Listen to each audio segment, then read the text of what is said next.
جی ناظرین، پروگرام کے اس دوسرے حصے میں آپ کو خوش آمدید کہیں گے، اور ابھی بریک پر جانے سے پہلے جو ہے وہ ہم نے بات کی عسکریت پسندی کی وجوہات کے اوپر، اور اس کے ضمن میں دو ویڈیوز آپ کی خدمت میں پیش کی گئیں. ایک ضلع گھوٹکی کی تھی، وہاں انٹرویوز لوگوں کے ہو رہے تھے جو کہ پاکستان رینجرز کی جانب سے تھے، کہ وہ ریسرچ کرنا چاہتے تھے کہ معاملہ آخر ہے کیا، کہ وہاں پر لوگوں کو رسول اللہ کا نام ہی نہیں پتا، کوئی کچھ کہہ رہا ہے کوئی کچھ. یہ تمام چیزیں کہ اس سے ظاہر ہی ہوتا ہے کہ ایک منظم سازش کے تحت پاکستانیوں کو جہالت کے اندھیروں میں رکھا جا رہا ہے، تاکہ یہ ایک دہشت گردی کی فیکٹری چلتی رہے اور دہشت گردوں کو پورے ملک میں جو ہے وہ خاص ایک مخاطب فکر جو ہے وہ ایک خاص طبقہ جو ہے وہ اس کو جو ہے ایکسپورٹ کرتا رہے. اور دوسری ویڈیو میں ہم نے دکھایا کہ وہ جا کر کس طرح سے پاکستان کا نام کی بدنامی کراتے ہیں، بدنام کرنے کا سبب بنتے ہیں، اور وہاں سے جا کر وہ پیغام دے رہے ہیں دوسرے اپنے دوستوں کو کہ بھائی یا نہ آنا، یا کوئی مسلمانوں پہ ظلم نہیں ہو رہا، بلکہ جو ہے وہ ہم جو ہے وہ برادر کشی کے لیے بھیجے جا رہے ہیں، بھائی کو بھائی سے ہی مروایا جا رہا ہے. تمام چیزیں ہم نے آپ کی خدمت میں پیش کی. اس کے اوپر ہم مزید بات کریں گے. ہمارے مہمان ہمارے ساتھ موجود ہیں، جناب جرنلسٹ عاطف توقیر صاحب. آپ دانشور بھی ہیں، شاعر بھی ہیں، آپ کو پروگرام میں خوش آمدید کہیں گے اور آپ کی خدمت میں سلام عرض کریں گے. جناب سلامت رہیے. عاطف توقیر صاحب، ابھی جو ہے وہ یہ تمام چیزیں ہم نے چلائیں، اور ہمارا موضوع بھی یہی ہے کہ عسکریت پسندی کی کیا وجوہات ہے. میں چاہوں گا کہ اس بہترین موضوع کے اوپر گفتگو کا آغاز کیا جائے. جی دیکھیے، وجوہات تو جس طرح آپ نے بتایا، یہی معاشرہ تھا. اسی معاشرے میں اسلام سے وابستہ لوگ صدیوں سے رہ رہے تھے. یہاں پر ہندو مت کے لوگ بھی موجود تھے، بدھ مت کے لوگ بھی تھے، سکھ مت کے لوگ بھی تھے، اور ہم نے کم از کم ہندوستان کی تاریخ میں تو اس طرح کے واقعات کبھی نہیں دیکھے تھے. خاص طور پر پچھلے 30 سالوں میں جس انداز سے اس میں اضافہ ہوا ہے، اس کی کچھ وجوہات ہیں. نمبر ایک تو وجہ یہ ہے کہ جب دیکھا گیا کہ یہ پوٹینشیل موجود ہے ایک خاص مکتبہ فکر میں، خاص طور پر جو سعودی اسلام تھا، اس وجہ سے اس کو فائدہ، اس کو ایکسپلائٹ کرنے کا بڑا آسان طریقہ مغربی دنیا نے، خاص طور پر امریکہ نے ڈھونڈا کہ جو سعودی عرب ہے اس کے پاس پیسے بھی بہت ہیں، پیٹرو ڈالرز بہت ہیں، اور وہ اپنے اثر و رسوخ میں اضافے کے لیے یہ چاہتا بھی ہے کہ وہ پیسے استعمال کرے اور اپنا مکتبہ فکر اس کو وسعت دے. مزے کی بات دیکھیے کہ صرف یہ معاملہ پاکستان میں نہیں ہے، بلکہ مالی میں جہاں بہت سارے مزارات اور قدیم کتب کی جو لائبریریز تھیں، کتب خانے تھے، وہ تباہ کیے گئے. تو فرانسیسی فوج جب وہاں پر پہنچی اور وہاں پر انہوں نے آپریٹ کیا ان عسکریت پسندوں کے خلاف، تو وہاں جو دستاویزات ملی ان میں موجود تھا کہ قطر اور سعودی عرب کی جانب سے کئی ملین ان لوگوں کو دیے گئے تھے. یہی معاملہ پوری دنیا میں خاص طور پر جو ایک جو سخت ترین تشریحات پر مبنی جو ایک رنگ ہے مذہب کا بدنام کرنے کے لیے. مزے کی بات دیکھیے، جرمنی میں بھی اسی مکتبہ فکر کے لوگ بہت سارے ایسے معاملات میں ملوث رہے ہیں جو دہشت گردی سے جڑے ہیں. اور اس سے بھی زیادہ مزیدار بات یہ ہے کہ ان لوگوں کی ان کارروائیوں کا فائدہ یہاں پر یورپ میں جو انتہائی دائیں بازو کے نیو نازیز ہیں ان کو پہنچتا ہے.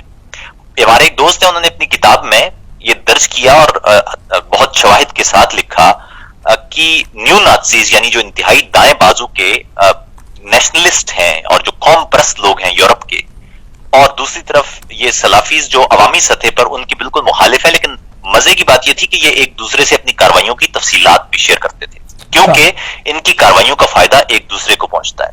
یعنی جو یہ سلفیز ہیں یہ ہمیشہ کہا کرتے ہیں کہ جی جرمن عوام اس طرح کی ہے، اور وہ جو ہیں وہ استعمال کرتے ہیں کہ یہ ان کو بنیاد بنا کے وہ کہتے ہیں کہ تمام مسلمان اس طرح کے ہیں. تو ایک عام مسلمان اور ایک عام جرمن شہری کو اس طرح کی ان کی کارروائیوں کا نقصان ہو رہا تھا. اسی طرح آپ پاکستان میں اب جا کے دیکھیں تو جیسے کہ آپ نے ویڈیو میں بھی دکھایا کہ بہت سارے بچے ہمارے، ان کو علم ہی نہیں ہے.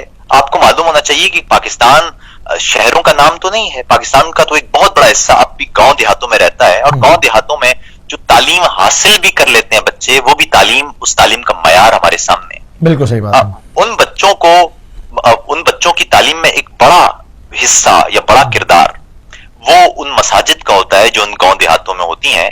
اور میں دیہاتوں کہہ رہا ہوں، معذرت، دیہات خود جمع ہے. تو ان دیہات میں اس طرح کی جو مساجد ہیں وہ بہت کلیدی کردار ادا کر رہی ہوتی ہیں اس کمیونٹی کو اپنے لحاظ سے علم دینے کا. اور وہ علم ظاہر ہے وہ کس طرح کا مینیپولیٹڈ علم ہوتا ہے. تو ان بچوں کو معلوم ہی نہیں ہے کہ بین الاقوامی تعلقات کیا ہیں، بین الاقوامی سیاست کیا ہے، وہ کس طرح استعمال ہو رہے ہیں، اور پچھلے 30 سال سے وہ مسلسل استعمال ہوتی جا رہے ہیں. میں تو بلکہ مزے کی بات دیکھیے کہ ابھی ہم یہاں بون یونیورسٹی کے ایک لیکچر میں بیٹھے ہوئے تھے اور یہاں گفتگو ہو رہی تھی اسی پر، عسکریت پسندی پر. اور یہاں پر گفتگو یہ تھی کہ اگر ایک 8 سال کا یا 10 سال کا بچہ خودکش جیکٹ پہن کے آپ کے سامنے آتا ہے تو آپ اسے کس طرح سے خودکش بمبار کہہ سکتے ہیں؟ اس لیے کہ وہ تو خود بیچارہ وکٹم ہے. صحیح. اور یہی بات، ٹھیک یہی بات ہے کہ بچے پاکستان کے ہماری کوتاہیوں کی وجہ سے، کیونکہ ہم نے یہ ہونے دیا ہے 30 سال پہلے ضیاء الحق کے دور میں خاص طور پر امریکہ کے لیے ایک خاص طرح کی آئیڈیالوجی کو بیس بنا کے جو جہاد شروع کیا گیا، اور وہ خالصتاً امریکہ کے لیے جہاد تھا. اس کا نہ اسلام سے کوئی تعلق تھا، نہ ہماری تہذیب سے کوئی تعلق تھا، نہ ہماری سیاست سے، نہ ہمارے ریاست سے، نہ ہمارے وطن سے. وہ خالصتاً امریکہ کے مفادات کی جنگ تھی جو سوویت یونین کے خلاف کولڈ وار کو ختم کرنے کے لیے امریکہ نے استعمال کیا. امریکہ نے پیسہ دیا، امریکہ نے ہتھیار دیے، سعودیوں نے بھی پیسہ دیا، اور اس کے لیے ضیاء الحق صاحب نے اپنے ملک کے تمام جو دیگر مکاتب فکر تھے ان کو بالکل دبا کے اسی آئیڈیالوجی کو ایک طرح سے ریاست کی آئیڈیالوجی بنا کے پیش کیا. اور دکھ کی بات یہ ہے کہ وہ سارا معاملہ ختم ہونے کے باوجود ریاست نے یہ نہیں سمجھا کہ خدا کا واسطہ ہے یہ آئیڈیالوجی، یہ نظریات، یہ بالکل ایک تو ہماری تہذیب، ہمارے تمدن سے متصادم ہے، دوسری طرف یہ ملک میں بربادی کا سبب بنتے ہیں. تو یہ نہیں سمجھا گیا. ریاست نے مسلسل انہی کی پشت پناہی کی ہے اب بھی، اس وقت بھی، جبکہ آرمی پبلک سکول جیسے واقعات بھی ہو چکے ہیں. ہزارہ کمیونٹی کا 5%، پوری کمیونٹی کا 5% مارا جا چکا ہے. اسی طرح پاکستان میں گردوارے ہوں، مساجد ہوں، اسی طرح جو آپ کی درگاہیں ہوں، آپ کے امام بارگاہیں ہوں، یہ تمام تباہ ہوئی ہیں. اتنے سارے لوگ ان کو مارا گیا ہے. پاکستان میں آپ نے دیکھا ہوگا لوگوں کو بسوں سے اتار کے ان کے نام کے ساتھ حسین یا ایسا کوئی بھی نام جس سے یہ معلوم ہو جائے کہ یہ ان کا مکتبہ فکر اہل تشیع ہے یا ان کا مکتبہ فکر وہ نہیں ہے جو ان کا ہے، تو ان کے ساتھ پھر کس طرح سے سلوک کیا گیا یہ ہم نے خود دیکھا ہے. اور اس سے بھی زیادہ دکھ کی بات ہے کہ معاشرے میں مجموعی طور پر اس کا ریٹیلیشن نہیں آیا. یعنی ہمیشہ سے ایک سافٹ کارنر رہا ہے ان لوگوں کے لیے. ہم کھل کے مذمت بھی نہیں کرتے. وجوہات کیا ہیں؟ کیوں سافٹ کارنر رکھتے ہیں؟ کیوں لوگ نہیں بولتے؟ سب تو تکفیری نہیں ہے. اس لیے کہ سب تکفیری، میں اس پہ بھی میں ذکر کرتا ہوں، اس لیے کہ ریاست نے ہمیشہ ان کی پشت پناہی کی اور اب بھی کر رہی ہے. یہ دکھ کی بات ہے، یہ بڑے دکھ کی بات ہے کہ ریاست کی، دیکھیں نا آپ کے ہاں بین الاقوامی برادری کی طرف سے سخت ترین پابندیوں کے باوجود، امریکہ کی طرف سے سر کی قیمت لگا دینے کے باوجود، سلامتی کونسل کی طرف سے دہشت گرد قرار دینے کے باوجود پاکستانی حکومت حافظ سعید کے خلاف بات کرنے کو تیار نہیں ہے. اسی طرح کی جو دیگر کالعدم جماعتیں ہیں ان کے رہنما ابھی بھی، ان کی جو تنظیمی لوگ ہیں وہ ابھی بھی کھالیں جمع کرتے ہوئے نظر آ رہے ہیں. دنیا کو نظر آ رہا ہے یہ کہ ان لوگوں کے اوپر کریک ڈاؤن نہیں ہو پایا، نہ کیا جا رہا ہے. ہمیں صاف نظر آتا ہے. لال مسجد آپ کے سامنے، لال مسجد آپ کے سامنے. جی ہاں، آپ خود سوچئے کیپٹل کے اندر، طالبان سے، کیپٹل کے اندر علی طالبان کے ساتھ جو ہماری لڑائی ہے، اگر آپ غور کریں تو طالبان کے ساتھ ہماری لڑائی وہ صرف یہی ہے نا، ان کے شریعت کے مطالبے پر تو لڑائی نہیں ہے، ان کی طرف سے ملک میں اسلامی نظام نافذ کرنے پر تو لڑائی نہیں ہے. ان کے ساتھ ہماری واحد لڑائی یہ ہے کہ وہ ہمارے ملک کے دستور کے بالکل مخالف ہیں. وہ ہمارے ملک کے دستور کو مسترد کرتے ہیں. وہ دستور جو اس ملک کے، اس پوری قوم کا نمائندہ دستور ہے، ایک ایسی دستاویز ہے جس کو سب لوگ مانتے ہیں، جس کی وجہ سے ہماری ریاست کھڑی ہے، وفاق کھڑا ہے، وہ اس دستور کو نہیں مانتے. اور دستور میں لکھا ہوا ہے کہ ہر شخص نے اس دستور کو پروٹیکٹ کرنا ہے، اس کا دفاع کرنا ہے، اور جو بھی شخص اس کے خلاف ہو وہ ریاست کا باغی ہوگا. اس لیے ہم، یہ بنیادی لڑائی طالبان کے ساتھ ہماری یہی ہے. اب معاملہ یہ ہے کہ جب ریاست کے اندر، دارالحکومت کے اندر، ISI کے دفتر سے 600 میٹر دور ایک مسجد کے اندر اتنے سارے لوگوں پر حملے کرنے کے باوجود ایک شخص کہہ رہا ہے کہ میں ملک کے دستور کو نہیں مانتا، ایک شخص کہہ رہا ہے کہ وہ البغدادی کی بیعت کر رہا ہے، اس کے باوجود کسی بھی طرح کی کوئی کاروائی نہیں ہو رہی، تو عالمی دنیا ساتھ دیکھ رہی ہے. اور یہی وجہ ہے، میں بار بار کہہ رہا ہوں کہ پاکستان میں چونکہ ریاستی سطح پر اس کی سپورٹ کی جاتی رہی ہے اس آئیڈیالوجی کی، اس لیے عام آدمی کو یہ دیکھیے نا، ٹی وی پر بیٹھ کر جماعت اسلامی کے امیر نے کہا کہ جو طالبان مر رہے ہیں وہ شہید ہو رہے ہیں اور جو پاکستانی فوجی مر رہے ہیں وہ ہلاک ہو رہے ہیں. یہ ٹی وی پر بیٹھ کر کہا نا. اس بات پر تو اگر کسی مہذب ملک میں یہ بات کی جاتی تو گرفتار کر لیا جاتا اس آدمی. اچھا تو ہم جا کدھر رہے ہیں عاطف توقیر صاحب, ہم جا کدھر رہے ہیں؟ ہم یہ زیادہ اس طرح سے تو معاملہ نہیں چلے گا نا, ہم کدھر جا رہے ہیں؟ ہم جا اس طرف رہے ہیں کہ اگر ریاست باز نہیں آتی ہے اور مسلسل پشت پناہی کرتی رہتی ہے تو نقصان یہ ہوگا. ایک تو عالمی دنیا میں اس کو مکمل تنہائی, آپ کو تو معلوم ہوگا اس وقت عالمی دنیا میں ہماری حالت یہ ہے کہ جو ہمارے قریب ترین دوست تھے وہ بھی ہم سے دور ہو گئے ہیں. خطے میں ہم بالکل تنہا ہیں. اب پہلے ہم امریکہ کہا کرتے تھے, آج کل ہم وظیفہ پڑھ رہے ہیں چین کا. لیکن حقیقت یہ ہے کہ کوئی بھی قوم صرف سروائیو تبھی کر سکتی ہے جب وہ اپنے بلبوتے پر کھڑی ہو, اور اپنے بلبوتے پر صرف کوئی قوم تب کھڑی ہو سکتی ہے جب اس کے پاس علم ہو. اور علم, میں بار بار یہاں پر فرق یاد رکھیے گا, میں تعلیم کی بات نہیں کر رہا, میں علم کی بات کر رہا ہوں. ہمارے ملک میں جو تعلیم بھی دی جا رہی ہے وہ معلومات پر مبنی ہے, اور معلومات بھی وہ جو ایک خاص آئیڈیالوجی کے لیے, سوالوں کو روکنے کے لیے, تحقیق اور تجسس کو روکنے کے لیے بنائی گئی ہے, اور اس کی مسلسل ترویج بھی کی جا رہی ہے. تو نتیجہ میں آپ کو بتا دیتا ہوں, نتیجہ یہ ہوگا کہ اگر ہم یہ اسی راستے پر چلتے رہے تو ہم نے 80 سے لے کے اب تک ایک انٹر ریلیجس جو کنورژن ہوئی ہے, میرے خیال میں انسانی تاریخ میں اس کا کوئی ایک ایسا باب نہیں ملتا جتنی زیادہ, کیونکہ ہمارے علاقے میں آپ کو معلوم ہوگا, ہندوستان کی تاریخ میں آپ جو جانتے ہیں وہ معلوم ہوگا کہ شمالی ہندوستان میں بریلویوں کی تعداد بہت زیادہ تھی, اور جنوبی ہندوستان میں اہل تشیع کی تعداد بہت زیادہ تھی, اور اس کی تاریخی وجوہات ہیں, میں اس میں نہیں جانا چاہتا, وہ ایک طویل بات ہو جائے گی. معاملہ یہ ہے کہ یہ والی آئیڈیالوجی ہے یہ پچھلے 25 30 40 سال میں آئی ہے یہاں, نیا وجود ہے اس کا, تکفیریت کا.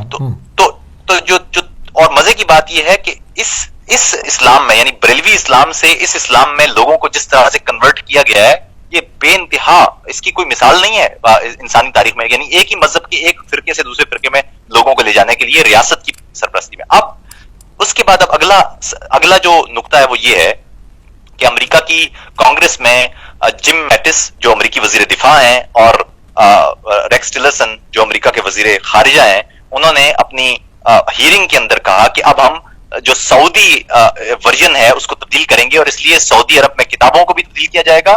اور تو اب آپ نے اس کا نتیجہ یہ دیکھا کہ خاص وجہ اس کی خاص وجہ کیا ہے؟ اس کی خاص وجہ یہ ہے کہ اب وہ ایک یہ جو جہاد والا نیریٹو ہے اس کو چینج کرنا چاہتے ہیں, کیونکہ جہاد انہی کا بنایا ہوا تھا. اسلام, یہ والا جہاد تو اسلام نے کبھی سکھایا ہی نہیں تھا ہمیں, اس طرح سے لوگوں کو اس طرح سے مارنا.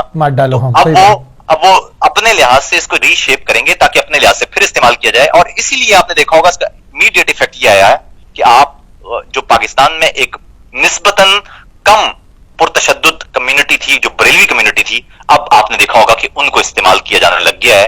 اگلے کچھ عرصے میں اس کو بھی ریڈیکلائز کیا جائے گا. جو اس سے پہلے دہشت گردانہ حملوں میں اس طرح سے انڈیویجول تو ٹھیک ہے, انڈیویجول حملے تو کرتے رہے وہ, لیکن اس طرح سے بڑے دہشت گردانہ حملوں میں وہ یا جتھوں کی صورت میں وہ اس طرح سے نہیں تھے. اب وہ بھی ان کو اسی طرح سے بنا دیا گیا ہے.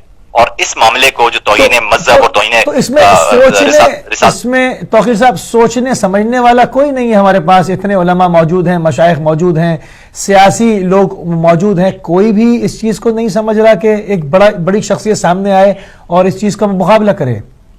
سر بات یہ ہے کہ پچھلے 1400 سال سے جو جن کو آپ علماء اور مشائخ کہہ رہے ہیں ان کی تاریخ آپ کے سامنے ہے.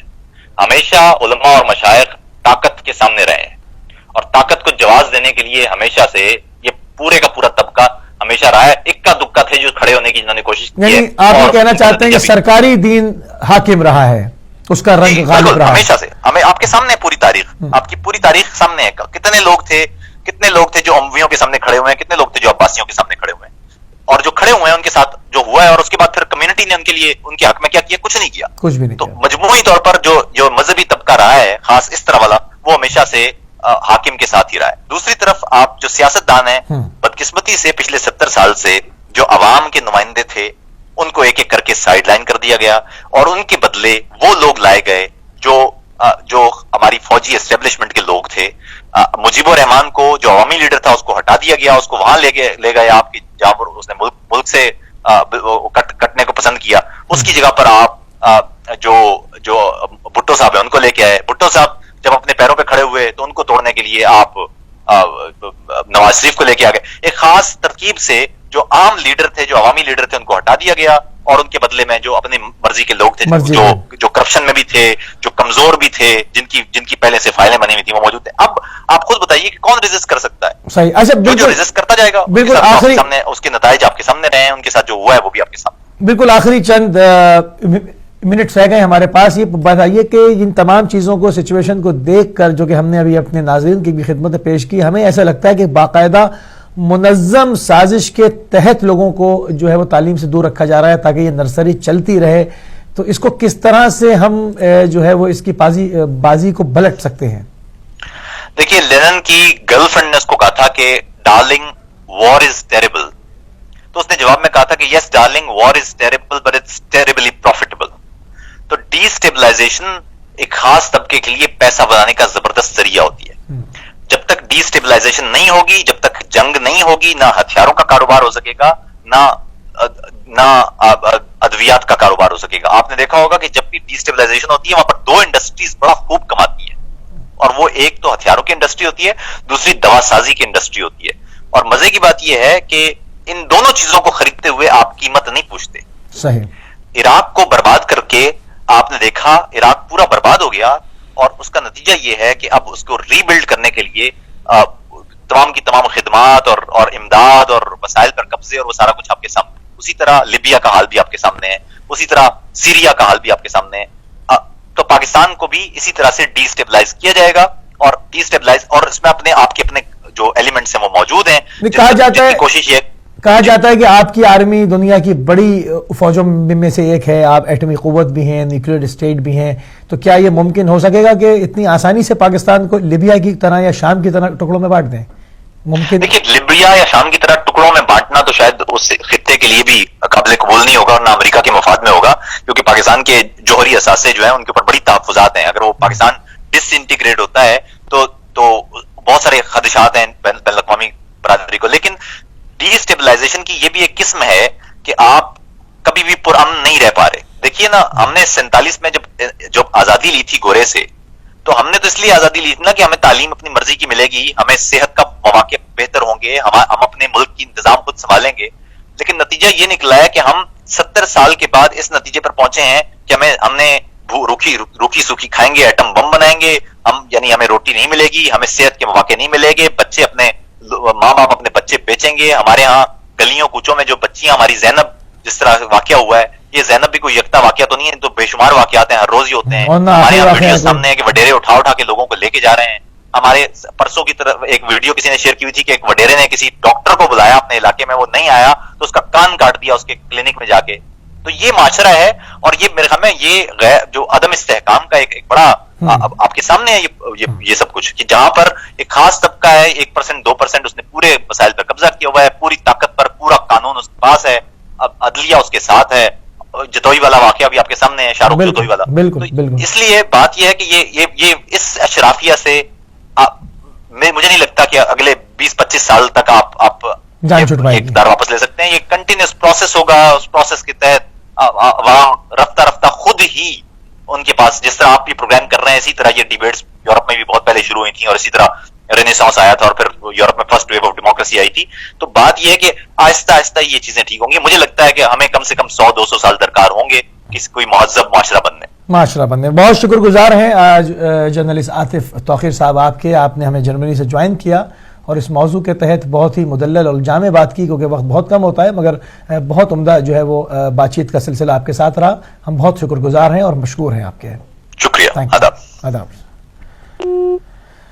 جی ناظرین, آپ سماعت فرما رہے تھے جرنلسٹ عاطف توقیر صاحب کو جرمنی بون سے, اور بہت ہی اچھے طریقے سے آپ نے تمام چیزوں کو سمجھایا کہ معاملہ اصل ہے کیا, معاملے کی جڑیں کہاں ہیں, کیوں لوگوں کو جاہل و گمراہ رکھا گیا, کیوں لوگوں کو جو ہے وہ علم اور آگاہی اور شعور سے, جو کہ روشنی ہے, اس سے دور رکھا جاتا ہے, کیوں جو ہے وہ ایک بحرانی کیفیت میں ملک کو باقاعدہ رکھا جاتا ہے. آپریشن پہ آپریشن تو ہوتے ہیں, مگر لال مسجد کے مولوی پہ کوئی ہاتھ نہیں ڈالتا جو کہ دستور کی خلاف ورزی کرتا ہے, اور بڑے بڑے اسلامی تنظیموں کے سربراہ بیٹھ کے پاکستانی فوجیوں کو تو مردار کہتے ہیں اور دہشت گردوں کو شہید کہتے ہیں، ان پہ بھی ہاتھ نہیں ڈالا جاتا. ہماری میڈیا رپورٹس اس کی شاہد ہیں.